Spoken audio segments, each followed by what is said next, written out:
Assalamualaikum warahmatullahi wabarakatuh. Baik, kembali lagi bersama saya di Membaca Cerita. Ini adalah kisah ke-14 dari novel Diary Horror. Di cerita ini, saya mau tetap memberitahu kepada teman-teman. Yang pertama, saya mau berterima kasih kepada teman-teman yang masih setia dengan channel ini. Dan yang kedua, saya akan mengucapkan selamat datang pada teman-teman yang baru mendengarkan channel ini. Dan teman-teman yang hanya baru mendengarkan cerita ini, teman-teman bisa mengikuti cerita dari prolog, karena cerita ini saling berkaitan, saling menyambung. Kalau teman-teman ingin membaca novelnya secara langsung, teman-teman bisa mengunduh web novel ataupun nanti lihat di deskripsi ini. Karena di deskripsi juga akan saya berikan link di mana novel ini berada. Di sana, teman-teman juga akan mendapatkan atau dapat membaca novel-novel lainnya seperti novel misteri, novel romansa, ini ya yang kayak anak-anak muda itu yang penuh dengan cinta, ataupun novel-novel horor lainnya. Baik, saya akan langsung membacakan. Kalau menceritakan kan saya membaca dulu baru saya ceritakan ulang. Ini saya benar-benar membaca novel yang berjudul Diary Horror episode 14 yang berjudul Kamar Pesugihan. Bismillahirrahmanirrahim. Kisah ini datang dari sebut saja namanya Sari. Dan pada saat Sari mengalami kisah ini, dia masih berusia 25 tahun. Kejadian ini terjadi sekitar pada tahun 80-an. Wanita Malang, suaminya menceraikannya setelah Sari melahirkan anak pertamanya. Belum genap 40 hari setelah ia melahirkan, Sari diusir dan kembali ke rumah orang tuanya. Aku kira kisah seperti ini hanya ada di layar sinetron. Tapi ternyata juga terjadi di dunia nyata.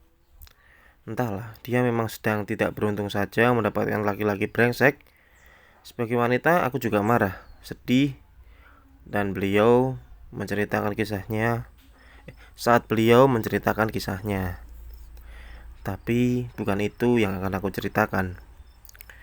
Yang akan aku bagi adalah kisah terseram yang pernah dialami oleh Sari.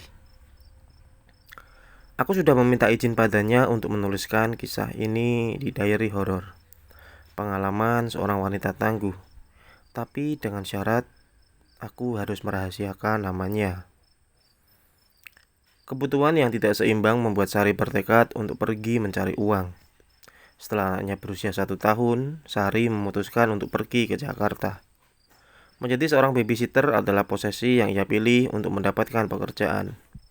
Sesampainya di suatu yayasan, Sari mengikuti kursus untuk menjadi seorang babysitter. Tapi karena ia sudah memiliki pengalaman mengurus bayi, tidak sulit baginya untuk menerima materi pelajaran yang diberikan oleh pihak yayasan. Sambil menunggu panggilan pekerjaan untuknya, Sari seringkali membantu pekerjaan di yayasan. Memasak, bersih-bersih. Pemilik yayasan menilai Sari sebagai wanita yang tekun dan rajin.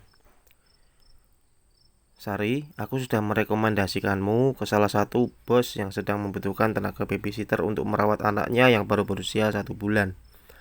Semoga nanti cocok ya, ucap Bu Novi, pemegang yayasan tenaga kerja, dengan senyum ramahnya. Amin, terima kasih Bu, jawab Sari. Jawab Sari senang. Akhirnya ia tidak harus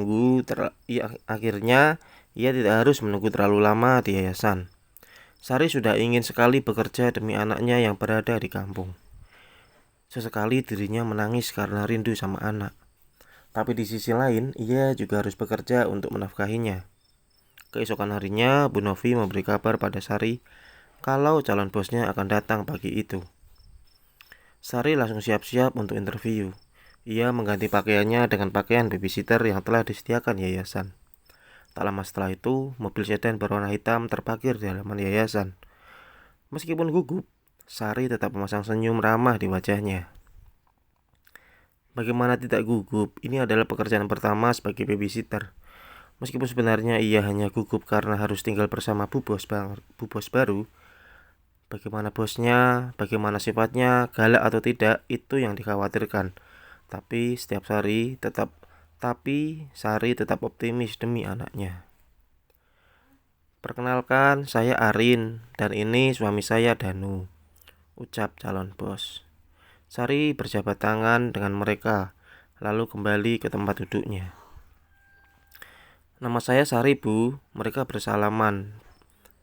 Pertemuan pertama dengan calon bosnya. Selama beberapa menit, Sari berhasil menjawab semua pertanyaan yang diajukan oleh Bu Arin. Bagaimana cara membatikkan bayi, seperti apa pengalamannya merawat bayi, dan sebagainya.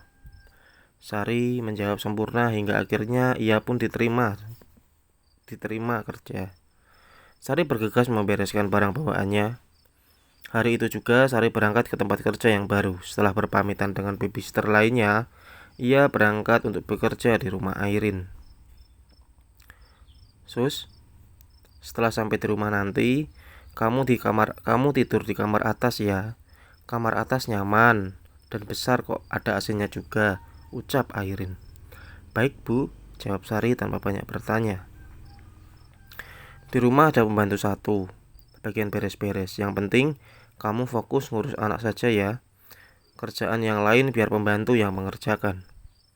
Baik, iya Bu, jawab Sari lagi. Oh iya, satu lagi. Airin berbalik dari kursinya lalu menatap Sari seksama. Ekspresinya berubah dingin, tak seramah tadi. Kalau kamu tidur di kamar atas, jangan sekali-kali kamu buka gordennya, apalagi siang hari.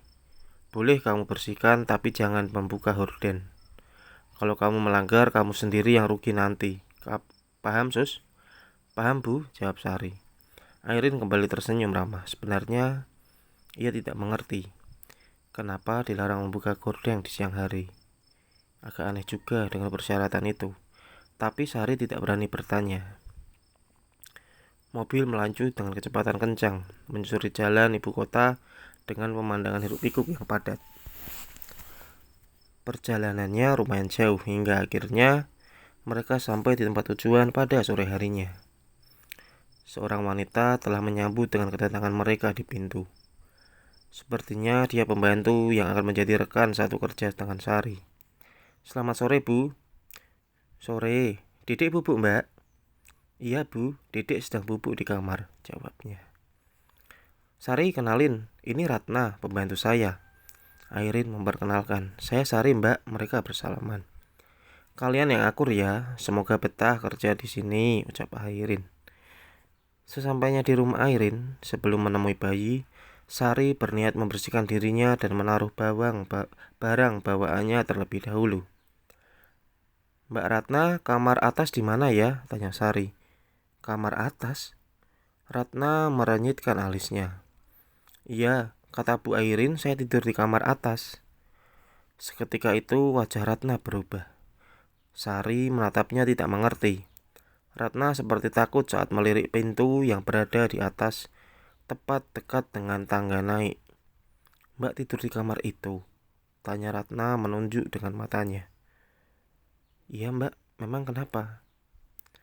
Ratna terdiam gugup. Enggak apa-apa, Sus, silahkan. Itu pintu kamarnya. Tapi maaf ya, Sus, saya tidak bisa mengantar Sus Sari ke kamar atas. Masih banyak kerjaan yang harus saya sediakan, ucap Ratna gugup. Ia bergegas pergi ke dapur. Sari sempat heran dengan tingkah Ratna, tapi ia belum merasakan sesuatu yang aneh. Sambil menjinjing tas yang berisi baju, Sari menaiki tangga menuju lantai atas. Di atas ternyata hanya ada dua pintu. Pintu pertama adalah kamar utama yang dipakai Airin, suami dan juga bayinya.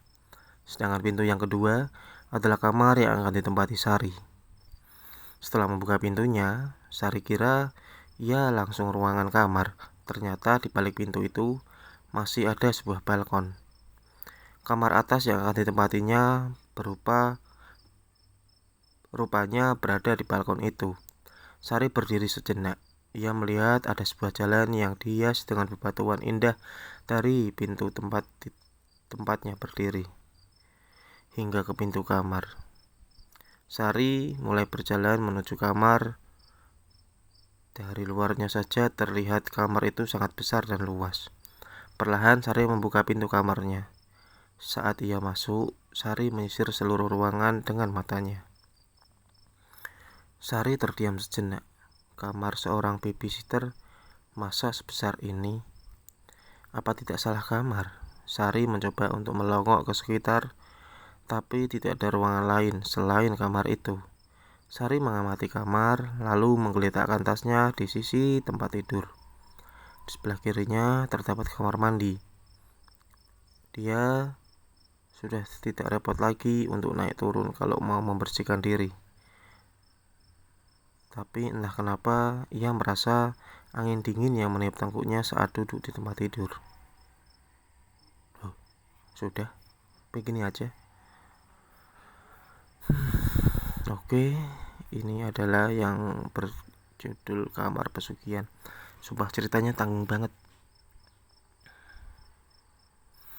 Tapi saya agak bingung sih sama ceritanya ini.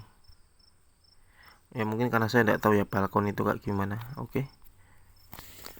Baik, terima kasih teman-teman yang masih bergabung dengan membaca cerita. Karena ini ceritanya sangat tanggung, jadi teman-teman bisa nantikan cerita kelanjutannya ya. Salam dari saya. Wassalamualaikum warahmatullahi wabarakatuh.